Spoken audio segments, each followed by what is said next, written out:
I don't have to tell you things are bad. Everybody knows things are bad. Everybody's out of work or scared of losing their job. The dollar buys a nickel's worth. Banks are going bust. Shopkeepers keep a gun under the counter. Punks are running wild in the street, and there's nobody anywhere who seems to know what to do, and there's no end to it.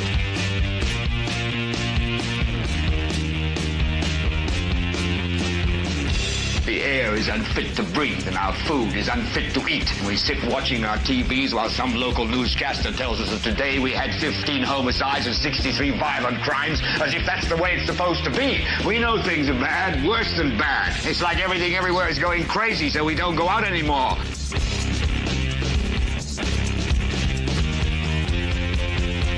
We sit in the house, and slowly the world we're living in is getting smaller, and all we say is, please, at least leave us alone in our living rooms. Let me have my toaster and my TV and my steel-belted radios, and I won't say anything. Just leave us alone. Well, I'm not going to leave you alone. I want you to get mad. I don't want you to protest. I don't want you to riot. I don't want you to write to your congressman because I wouldn't know what to tell you to write. I don't know what to do about the depression and the inflation and the Russians and the crime in the street. All I know is that first, you've got to get mad. You've got to say, I'm a human being. God damn it. My life has value.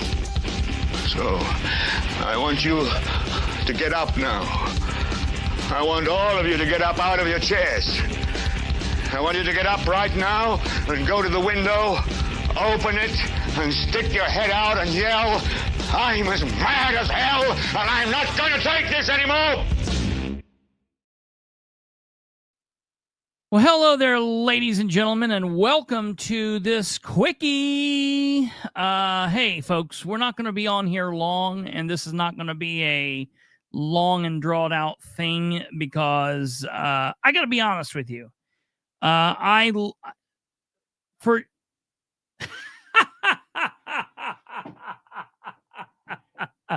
You know, it kills me. After the episode last night, see, we still hang out in the Duck. And after the episode last night, I left and went into the other room and was doing some things. I came back in and I noticed that Jackie Fisher was the last person to comment. And the last comment that she posted was reminder about this Honest Gabe thing. And then the very first comment that I see that popped up, because I haven't been into the comments yet, Kate popped up, what's this Honest Gabe thing about? Oh, I love it. Oh, God. I forgot all about Honest Gabe. That's funny. So I'm glad that you guys remembered. But because of what's happened today, we're going to have to bump Honest Gabe. We'll bump that till tomorrow. I'm going to write it down here on my little tab. And then if you guys can do exactly what you did today, just one more time, again, I'm going to write it down and I think that'll help me. But just in case I forget it tomorrow, no matter what goes on, well, I can't say that unless Ridenhour takes people hostage at City Hall or something like that goes on. Tomorrow we will get to it. Tomorrow we will absolutely do a regular full episode. But at the beginning we'll do the Honest Gabe thing, but we're not going to do it tonight because of what I'm going to talk about here in just a second. So welcome to the show. Hey, if you're here, please hit that thumb button, like us, give us a like, do whatever you got to do. My brain is kind of mush because I've been going through all of the Kennedy files. We've had just total chaos and craziness going on today because of everything that's been happening. So if you could, please do us a favor and smash that like, subscribe if you haven't, click the bell. Share the show with everyone you know. And if you're here live, obviously live is Tuesday, March 18th, 2025. Comment over there. If you're here in the future, comment down below. So that would be very helpful. And then if you're interested in digging around in our social medias or contacting us, use the things that are up on the screen to do that. and I will get into this. So this episode doesn't look the same. I'm not even putting this episode in the regular like playlist. It's not going in the podcast list. I didn't give it a number. It's not going to be given a number. This is just called Quickie. It's going actually in our junk drawer playlist. So today, ladies and gentlemen, thank God Trump lived up to his promise, and they did release the 80,000 some JFK files. So they did do that. When you get to the end of the files, you will be searching for more. That's exactly right, Stumblefoot. That's exactly right. And here's going to be the thing. So I listened to Glenn Beck's 15-minute take on it. Actually, he was talking about it before they had released them. He was talking about it during his show this morning, and he was doing a big countdown. We're like 2 hours until they release the files or whatever. And I like Glenn's take. Everybody's going to be pouring into these files thinking that you're going to find a trail that leads you directly to a name or names of individuals who pulled the trigger. That's a possibility. That's a very possible possibility that maybe that's information that we're going to find in there. But I'm going to tell you what, it's not going to be information that you're going to find in the first 3 files. It's not going to be information that you click on something and it's there. They're not going to have an arrow pointing to it, because what they've done is what they do anytime they do this. Like, I'm going to tell you the very first time. Yeah, right, Stumblefoot. The very first time that I actually experienced something like this, I had requested what I thought would be roughly about 80 pieces of document from the Winchester City government. And this was in 2016, 2017. And they called me and they told me that I owed some extravagant amount of money. I get like 295 pieces, $295, I think is what they told me, because it was 295 pieces of paper. And I was like, no, I don't owe that. We went back and forth, and I only owed 10 cents a page. So it was quite different than what they thought. People always do that.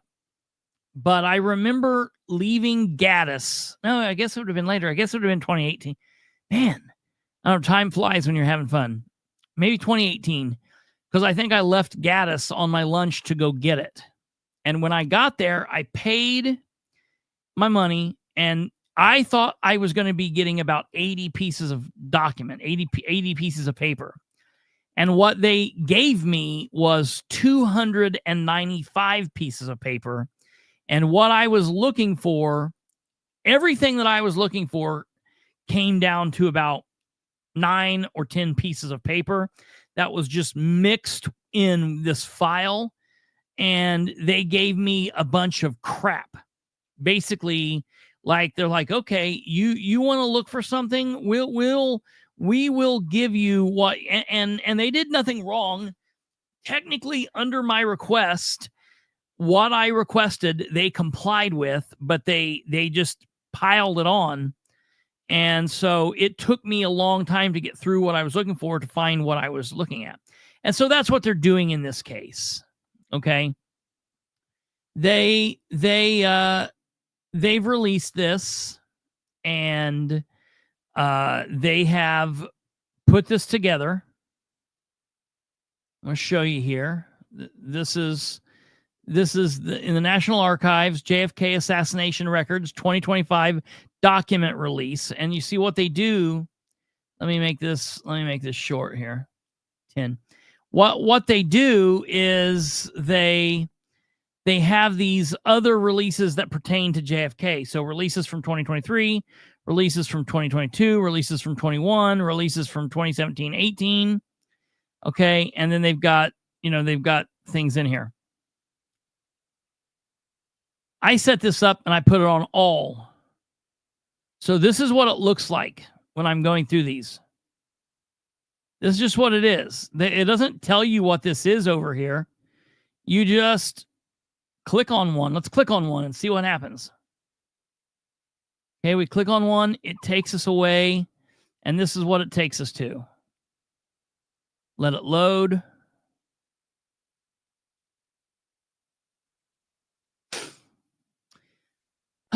This is what it took us to. And this has got 7 pages. Who the hell knows what this is? You know, what we would need to do is we would need to go look at the file above this or the file below it to find out what this is. So this is just what this is like what this is, okay? You know, this is how it goes. Let me take you back to another one here and show you another one. Let's just scroll kind of like just, you know, Russian roulette. Okay, let's click on this one. Okay, let's find out what this is. We'll let it load. Okay, look at this. Return to CIA. 3 Jan 64. Chief Special Affairs Staff. Subject, radio switch equipment for demolition firing purposes.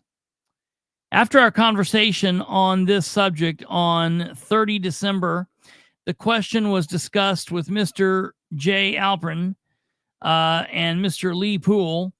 The following information is forwarded to for your consideration as a result of our discussion. Mr. Alprin, Audio Operations Branch, recommended 2 companies as a source of equipment of this nature. These companies have experienced underclassified contracts with TSD in producing reliable equipment for special purposes of this sort. They also, of course, turn out commercial equipment of good quality for normal communication needs. These companies are, hey, look, Motorola, Chicago, Illinois, and Kell, Cambridge, Massachusetts. The TSD VHF radio switch equipment for demolition needs was developed for us by Motorola Kelcom. Sets have been produced to meet the special needs, not for demolition purposes of the SAS projects. In the opinion of both persons consulted, the expense noted in our first discussion should have produced a reasonable amount of workable equipment if the source was both capable and reliable. Okay, so this is just this. God only knows what this is. You know, you would have to go through literally everything else to know what this was. This in here says nothing about JFK. Says, you know, this is somebody that was wanting to, who knows, they're needing some kind of portable radio and the switches needed to work or needed to be destroyed or, you know, who knows what this is. Okay, so this is just what we're looking through. Now, some of you have had some very, I don't want to say negative. I'm not being shitty to you when you guys say, like, I don't believe we'll find anything in the 80,000 papers that hasn't been released before. Alva, I get what you're saying. I'm of that. I get why you're saying that. Here's what's going to happen. We're going to find shit in here that shocks us. There are going to be shocking things found in here. I'm going to show you one of them here in a minute. I'm going to show, we've got one. Okay, I'm going to show you one here in just a second. But I like what Glenn Beck said. For the people who think that this is going to point us to Colonel Mustard with the candlestick behind the fence on the grassy knoll, more than likely, this is not going to do that. What this is going to do and why people are going to find out that these have been hidden for all these years isn't hiding a specific person or group of people. Now, it very well could, but chances are it's going to be more likely that what these 80,000 documents, along with all of the other documents, have been, and the whole nonsense behind this, is more or less hiding incompetence. The same thing that led to Trump's deal in Butler, Pennsylvania. It's going to show that American exceptionalism, specifically when you're talking about the government, doesn't really exist.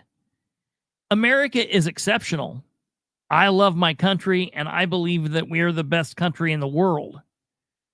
I believe that we produce the best of everything in the world. I also know that that's not really true, but I try to believe it. You know, I try to be patriotic. I'm also realistic. But what this is going to do is this is going to show us that just as we know today, the government in 1960s wasn't any better. It was nonsensical back then as well, too. And you have bad actors in the government, the same that we have now. The deep state is not a new condition. The deep state's been around forever. And, you know, if you really put your noggin to it and you think about it, evil has been lurking around ever since it said, hey, Eve, take a bite of this apple, you know? So I think that these documents, while they're not going to point us to a group of 30 people, I mean, I guess every time I say that, I'm like, but it could. I hope it does. That would be awesome. There's a bigger thing here at play. Glenn Beck also said what the thing that he's afraid of, the thing that he's most afraid of, is that the everyday person, once these are all compiled and once the biggest things are thrown out, looks at everything and says, I don't understand why they've been hiding this for the last 60 years. Nothing was in here. Because if nothing is in these documents, if these documents turn out to be a dud, then conspiracy theories will abound. They'll say, look, they're not giving us everything. They're still hiding the good stuff. Or they did this. And you know, the thing is, in the JFK world, you've got two different camps, and I kind of fall in my own camp outside of both of those. You have people that absolutely love the JFK movie, the Oliver Stone JFK movie, and take it as like gospel. And then you have the people who are the Kennedy assassination nuts that absolutely hate it because it's very fictionalized. I am in a third category. I completely understand that it's fictionalized nonsense for the majority of it. But I still like it because I had already been involved with the Kennedy assassination and digging and experimenting when that movie came out. And I just remembered that it was the movie that took me down a whole other rabbit hole, and it helped me. But I quickly realized, wait a minute, there are so many missteps and mistruths in this movie. I realized that when I was very young.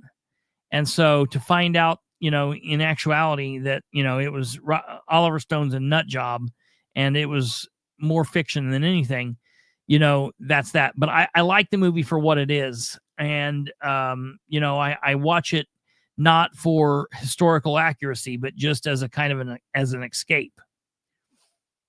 But I will tell you that Oliver Stone said one really intelligent thing as it relates to the Kennedy files.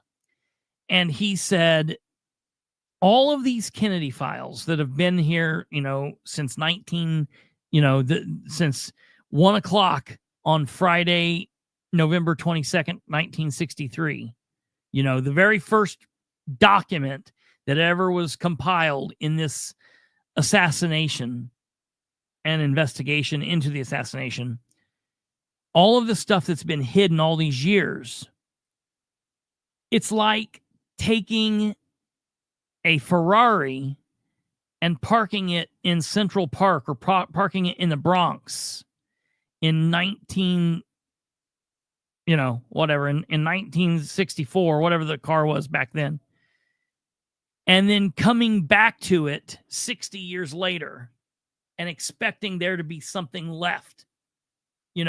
That's just not going to happen. The fact that these files have been hidden to the Americans for all of this time does not mean that these files have been hidden to the deep state, to the people that have things to hide. You don't think they've been sneaking in over the years and taking out the sections of paper that have their names on it, or have their dad's names on it, or have their unit's name, and they've not been marking or cutting or burning the things? It's so stripped out and up on blocks. There's nothing to it at this point. So, I believe there's a lot of that to it as well. But I think that we're going to find some interesting things here. But I've been looking into this stuff since they dropped. The first thing that happened, and I don't know, well, Kate sent me the link, but she said she's been dealing with some other stuff, so she didn't have some time to get into it.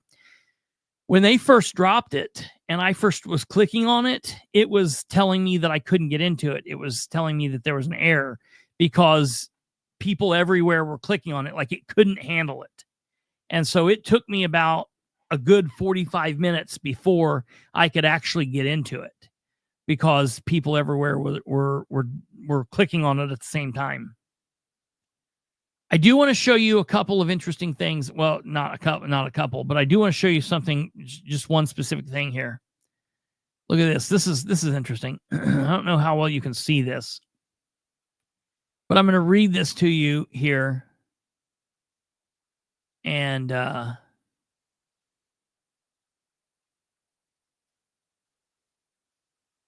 hopefully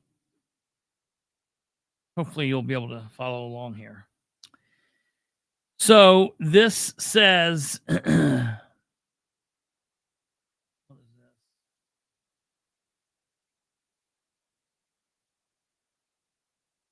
This says, secret, 19 July 1967, memorandum, subject, ramparts. John Garrett Underhill Jr., Samuel George Cummings, and Enter Ramco. 1. Ramparts of July 1967, Volume 5, Number 12, pages 28 through 29, contains the following passages about subjects. The day after the assassination, Gary Underhill left Washington in a hurry. Late in the evening, he showed up at a home of a friend in New Jersey. He was very agitated. A small clique within the CIA was responsible for the assassination, he confided, and he was afraid for his life and would probably have to leave the country. Less than 6 months later, Underhill was found shot to death in his Washington apartment. The coroner ruled it suicide. J. Garrett Underhill has been an intelligence agent during World War II and was a recognized authority on limited warfare and small arms. A researcher and writer on military affairs, he was on a first-name basis with many of the top brass in the Pentagon. He was also on an intimate terms with a number of he was also, let me see here. Lost my spot. Hold on. He was also on an intimate terms with a number of high-ranking CIA officials. He was one of the agency's people who performed special assignments.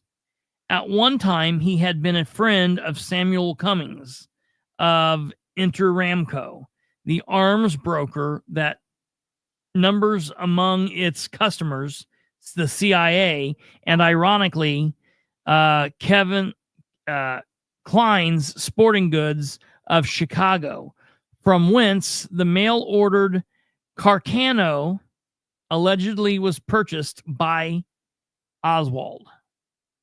Dun, dun, dun. So that document is a document among many more. Like that, to me, that's an interesting document. Because when I read this, yeah, you're fine. When I read this, I didn't even need to read any further. When I first read this file and I read Klein Sporting Goods of Chicago, they could have stopped it right there. And in my mind, as a Kennedy assassination investigative nut, I knew, oh, Klein Sporting Good. That's where Oswald allegedly bought the Carcano from. So there are going to be interesting pieces of documentation in here. And I'm not going to get through all 80,000 between tonight and tomorrow, obviously. This is going to be a long time. And I'm watching other people's comments and other people digging through what I wish would happen. I guess I could do that, but most of you would find that probably boring. So what somebody needs to do is somebody just needs to open it up, click on page 1, scroll down, let people see it, go click on page. I mean, it would take forever to do that, but that's what I've been looking for. Like in my mind, I was like, man, I wish somebody would do that. But so that's going on. And of course, as soon as this hit, I stopped doing anything that what I was working on ahead of this before the files actually hit was I was working on a show for the Delaware County Council. I was working on the Delaware County Redevelopment Commission, because all of this kind of ties into each other. And there are some other things that are going on. And so I was putting together a show that pertained to that. But then the moment that these Kennedy files dropped, all of that went out the window. And I was like, I'm looking at this. This is literally what I've been doing until 9:02, when I was like, I've got to get something together. And that's the second part of what I want to talk about here. The reason being is, and it's just been the last couple of days, I love doing this. Nothing's ever going to change. My grandparents said the other day, I think my grandmother was like, are you burnt out on the show? And I'm like, no, what the hell? I love this. This is my favorite thing. I was like, what in the world? I get to do a show in my underwear, and this is the best thing in the world. I love doing this.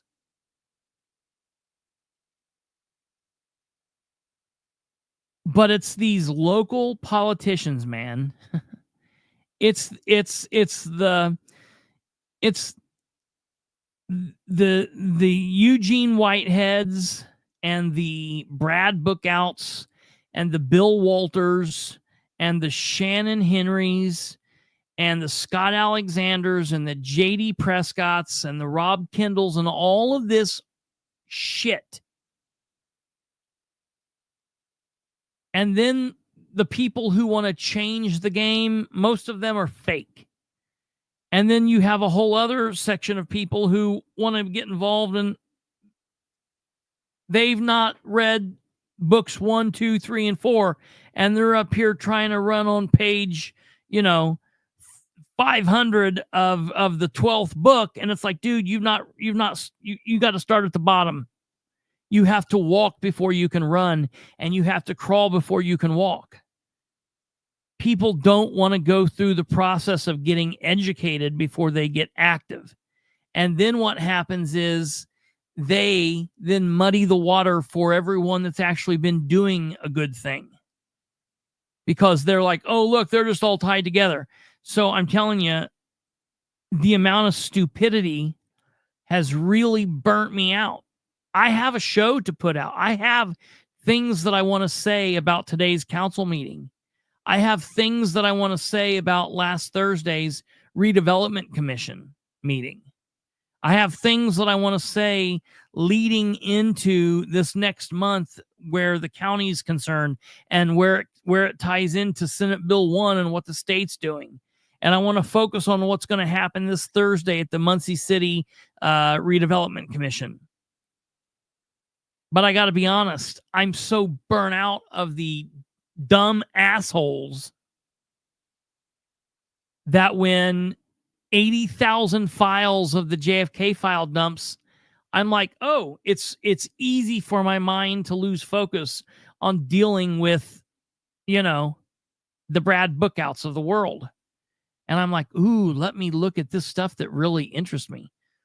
So I get there. It happens. This is not new. It happens about once every, about maybe 3 or 4 times a year. It'll shake loose and something will change. Something will happen. I'm working on some stuff for the city. I did put up a post earlier on social media that I want the Republicans in the city and Delaware County to look at because I think it's of importance. I talked about it a little bit last night, but I didn't really focus on it a lot.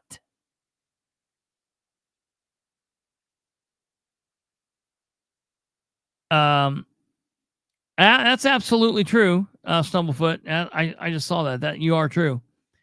I want to show you this here, and you can't really see it. I hate that I can't get my Facebook doesn't increase in size the way that Kate's does, but I'll read it to you. So I put this post up on social media earlier. I talked about this a little bit last night with you guys, but I didn't go into detail with what I did here. So Michelle Batters, for those of you.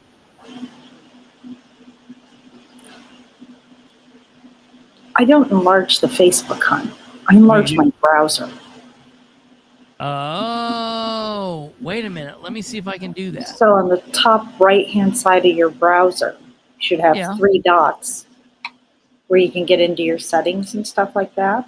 Yeah, I just did that. It should have a zoom. Let me see if it makes the message any bigger. Oh yeah, well looky there, it did. And you can increase until it's legible, okay? What do you know about that? Can you guys see that? Learn something new all the time. You're right, Stumblefoot. I think it is. So yeah, no, you're magic, and it's not just that I'm special. Yeah, right. You just need to know how to do it. Okay. Hey, you taught me something. I love it. That's fantastic. So this says Michelle Batters. I showed you a picture of her there a moment ago. For those of you that are unfamiliar with who she is, she used to be on the Delaware County Redevelopment Commission, and she works for Bill Walters, and she used to work for Brad Bookout, and she's establishment swamp person. Okay. Michelle Batters has been one of the Delaware County commissioners, one of the 2 appointments to the 5-member Delaware County Redevelopment Commission for years. However, during the most recent Delaware County Commissioners meeting on Monday, March 17th, 2025, Cowboy Kid Commissioner Shannon Henry decided all of a sudden that Michelle might be a conflict of interest and should not be a voting member of the Delaware County Redevelopment Commission because of her connection to Bill Walters, Executive Director of the ECI Regional Planning District. Let's be clear. I totally agree with that statement. Totally. I wonder why this same thought didn't seem to bother Henry last year, or the year before that, or the year before that, or, well, you get it. because she was in the same situation with both Walters and Brad Bookout before he became a Delaware County councilor. But none of that seemed to bother Henry. More on this later. So in one singular action, which is kind of strange, you don't really see this happen in meetings like this. In one singular action Monday, during the meeting, Henry stated that he wanted to pull Michelle off the DCRC and replace her with Carrie Wiggerly, a Democrat. Now, let me state right here, I don't know Carrie Wiggerly. I know he does something in real estate. I don't know him. I don't have an issue with him. He could be the best guy. He could be the worst guy. I don't know anything about him. Okay? But Henry, a Republican, pulled Michelle Batters off and replaced her with Carrie Wiggerly, a Democrat who had previously been on the DCRC. Henry did not ask for other possibilities. He didn't ask for anyone that was a Republican to step up. He didn't offer time to others to say they would be interested in serving. He decided to pull Michelle off the Redevelopment Commission and replace her with Wiggerly at the same time. That was it. That was that. Boom, bang, pow. Henry and Commissioner Sherry Riggin, both Republicans, both voted in favor of removing Michelle and replacing her with Wiggerly, a Democrat. Commissioner Stephen Brand, a Republican, voted no. This raises two specific points of concern for anyone with half of a thought in their head.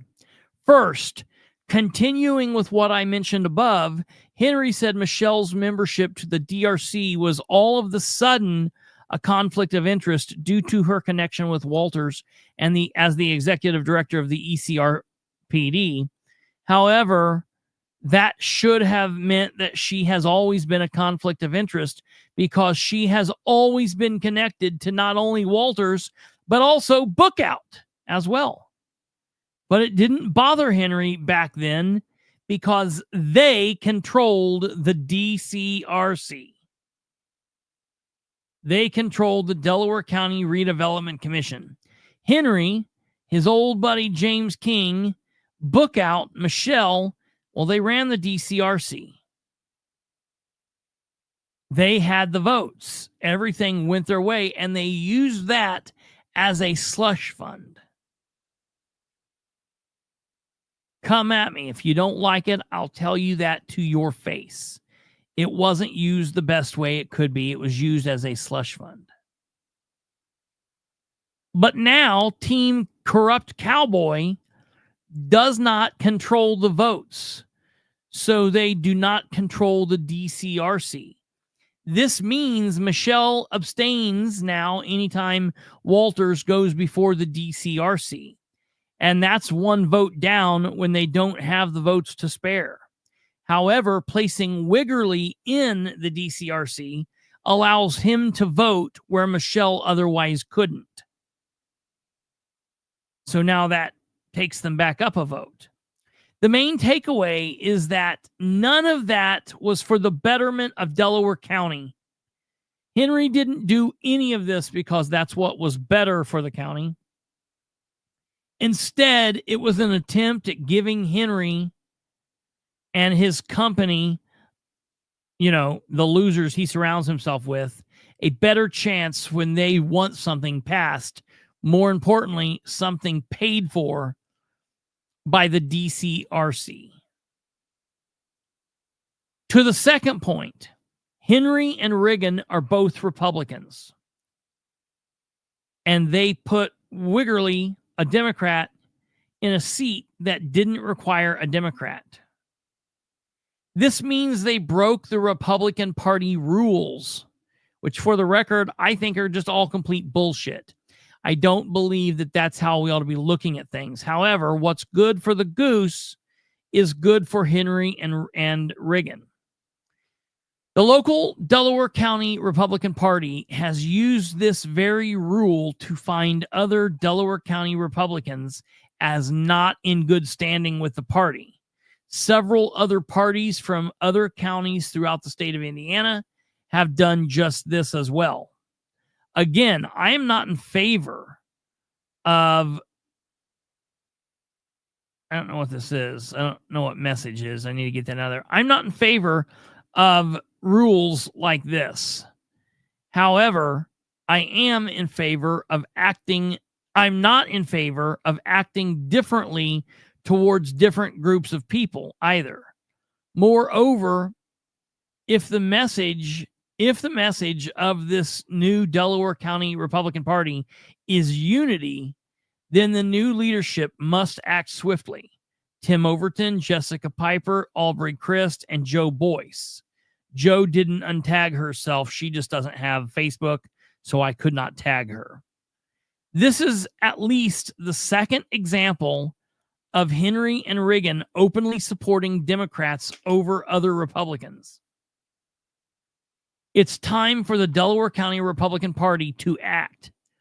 Former party chair and Delaware County Auditor Ed Carroll, and he did untag himself, and Vice Chair Piper are both aware of those other instances mentioned. However, they decided not to act. But that is because they are both weak-willed and weak-minded. The party has at least three out of 4 new leaders of the leadership party, and they should act on this soon. For those that are maybe not aware, this, of course, is Shannon Henry. This is Michelle Batters. This is Carrie Wiggerly.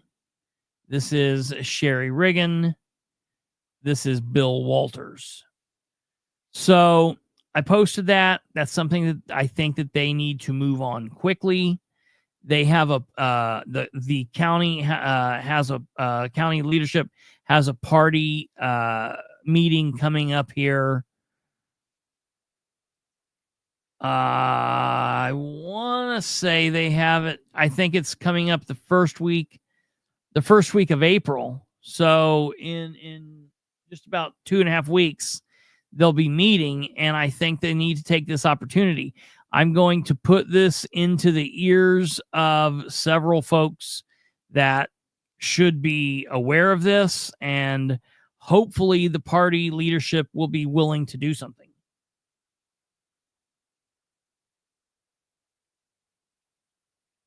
So I wanted to put that out there and let everyone know what was going on here. Let me find this real quick and fix this.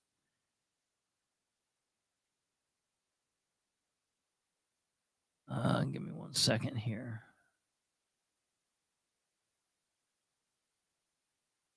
Edit. If I don't fix this, I never will. Oh, looky there.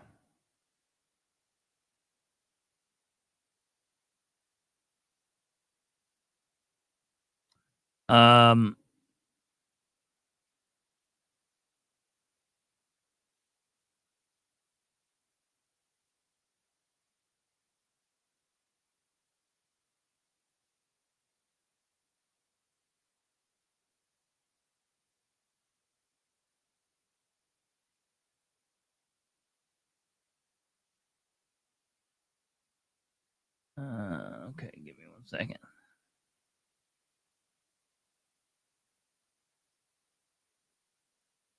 Okay, sorry.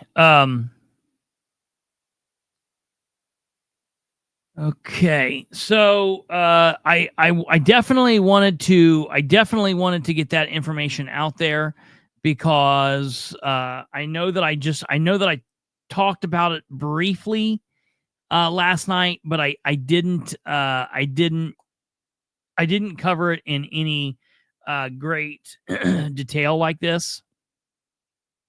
So I wanted to make sure to get that out there. Let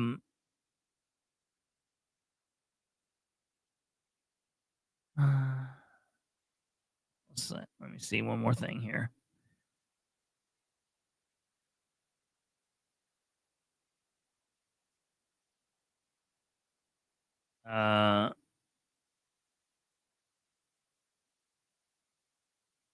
Already has at least.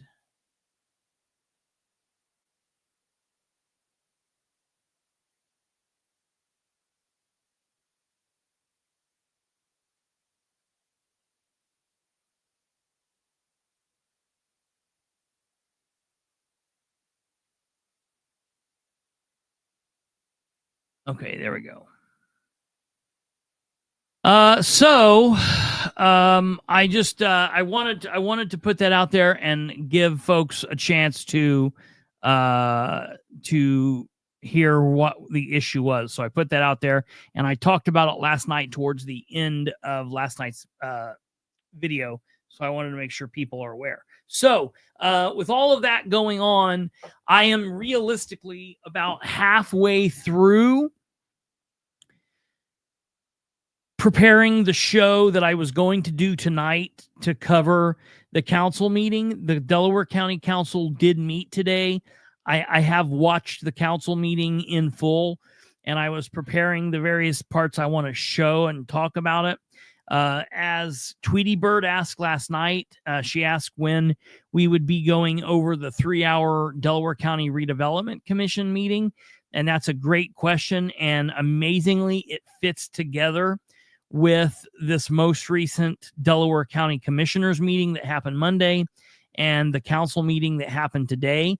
So it fits in there. And of course, I've already watched it, so I have it to go through, but I have points that I want to make. And I was about halfway through that when these damn Kennedy files hit. And so I just pushed it off to the side.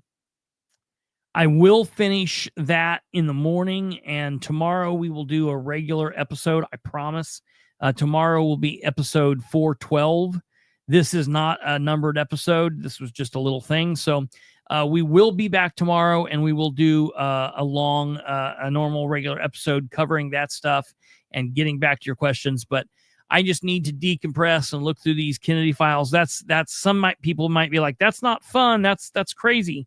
That's my kind of fun. So we're going to go and let you guys have an early evening getting to bed or doing whatever it is you want to do. Maybe looking through the Kennedy files or going back through and watching all of the old episodes that you've missed of the podcast, whatever you want to do for fun. I know that I myself will be playing myself in the background. So I don't know why you guys wouldn't be. I'm joking. So take care of yourselves. God bless each and every one of you. We will be back tomorrow for a regular show, and that will be episode 412. And we will talk about the Delaware County Council meeting, the Delaware County Redevelopment Commission meeting, and everything else that pertains to that. And we will go through right at the beginning. We'll talk about the Honest Gabe stuff. We'll do the 8-minute board of Works meeting, because I'm sure that'll go off tomorrow pretty quickly. And then we'll get ready for the Muncie City Redevelopment Commission meeting that'll take place on Thursday. So you guys have a great evening. God bless each and every one of you. Be sure to please hit the thumb on the way out. I'm not going to disappoint you forever. And we will go there. You guys take care. God bless. Have a great night. And Kate and I will see you tomorrow. Good night and goodbye. Oh, before I say goodbye, happy birthday to my mother. It's her 64th birthday. So happy birthday, Mother, wherever you are. Good night. Goodbye.